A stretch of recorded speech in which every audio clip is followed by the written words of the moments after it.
the past 30 years, Nick Versteeg has been producing and directing documentaries for television for A&E, the History Channel, Discovery Channel, CBC, and CTV. His 11-part series for global television, The Next Great Chef, won 4 Leo Awards. He has won many awards, including the James Beard Award for The Road to Bocuse d'Or and World Pastry Cup, and he's been nominated for Leo and Gemini Awards. One of his earlier films has received wide acclaim and concentrates on the attributes of the Cowichan Valley. I want to talk about Once Upon a Day in Cowichan, Nick. This is an incredible little film that has done so well, popular at the Visitor Center, the Visitor Information Center, and it's had 145,000 hits. It's magical because it includes so much wonderful scenery, beautiful music, great food, but it screams, I am proud of the Cowichan Valley. And we should be, because I think it's probably the most successful 5-minute piece that we ever did. To see that it's growing every week, more or less. So you can really see that people spread it around, like social media does that, right? So it was really, it's not only was fun to do, I think it's a great advertisement piece for our area.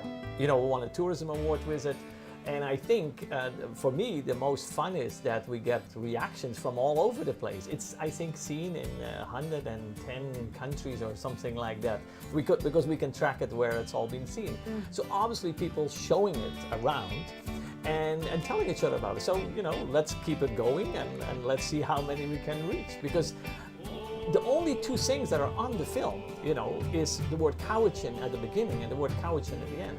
So what of course will happen is that people will type in Cowichan and they will see more and say, okay, so hey, this is a great area to visit, right? So that was great. Did it reach people in the way you hoped it would? I think more than we ever thought it would be happening. It started in the theater. When we showed it in the theater, nobody had seen it. And there were 730 people in the theater when they saw it. We gave that evening, we gave out the address, the YouTube address, right? And within a week it had 7,000 hits. So that shows that all the people that were in the theater started to, tell about it, right? And the DVDs are selling well.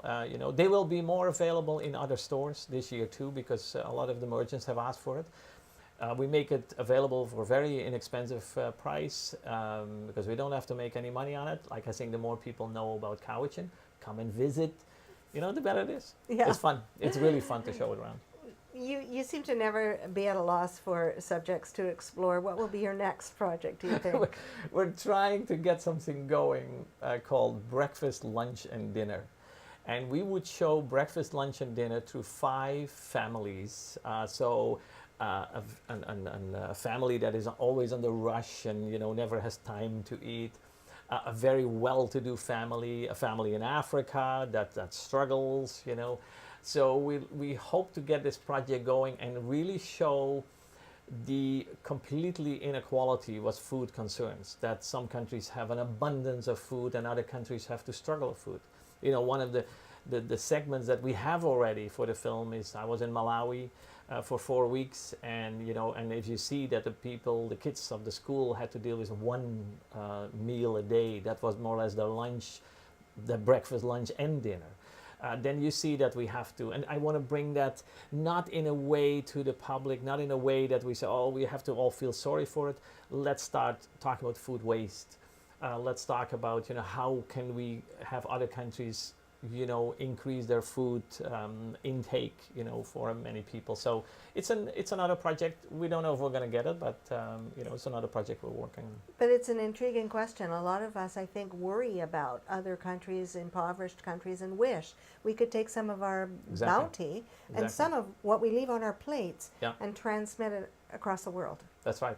Water is, and it comes back to water again. Water in Malawi was one of the biggest problems. 3 months of rain and then, 9 months of absolute drought where it doesn't rain. So with Rotary, we're trying to get a project going to, to bring, how can we, bring water back to these farmers that they also can use it in the 9 months that it's a drought, right? So those are kind of issues, I think, where we have to focus on. Water, I think we have an abundance of water, we think, right? But there's lots of places in the world that don't have that abundance of water. So, you know, water is a key element, right, in the food production. So, Absolutely. yeah. Well, we really hope that you're going to keep making films. I often will say to you, do you take a holiday? No holidays? I have to say this. I'm reaching retirement age in July of this year. Congratulations. There's no way that I will retire. I love my job. I love what I do. And as long as I can keep making films, let's go till at least 100. Nick Versteeg's film Resilience will be shown at the Cowichan Theatre on Wednesday, February 19th at 7 p.m. with a discussion about watershed issues to follow. To order tickets, go to the website cowichantheatre.ca or call 250-748-7529. You can order tickets online at ctcentre.bc.ca. Thanks a lot for joining us on Go Island, Cowichan Valley. And remember, we love your story ideas. If you have any ideas about Cowichan Valley, people or places, be sure and let us know. We're on Facebook and Twitter, and you can email us if you like. And don't forget Resilience, Nick Versteeg's wonderful film coming to the Cowichan Theatre on February 19th at 7 p.m. Bye-bye for now. We'll see you next time. Go Island is brought to you by German Auto Import Network. Women's clothing provided by Tulip Noir. Casual designer fashions. Men's wardrobe by DG Bremner & Co. Menswear and accessories. Hair services provided by Salon J.